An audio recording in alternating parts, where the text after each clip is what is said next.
Hi friends, again welcome to Shadi's Corner. എൻ്റെ മദറിൻ്റെ cousin സൗദിയിൽ നിന്ന് തന്നെ അയച്ച അറേബ്യൻ ഗാവ പൗഡർ ഉപയോഗിച്ച് ഒരു അടിപൊളി അറേബ്യൻ ഗാവ റെസിപ്പിയാണ് ഇന്ന് ഷെയർ ചെയ്യാൻ പോകുന്നത്. ആദ്യം ഒരു പാത്രത്തിലേക്ക് 2 ഗ്ലാസ് വെള്ളമെടുത്ത് തിളപ്പിക്കാം. അതിലേക്ക് 1.5 ടേബിൾ സ്പൂൺ ഗാവ പൗഡർ, 1 ടേബിൾ സ്പൂൺ ഏലക്ക പൊടിച്ചത് എന്നിവ ചേർക്കുക.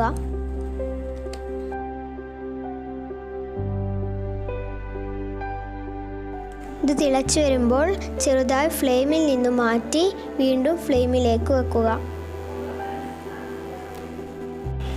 ഇങ്ങനെ 2-3 പ്രാവശ്യം ചെയ്യുക.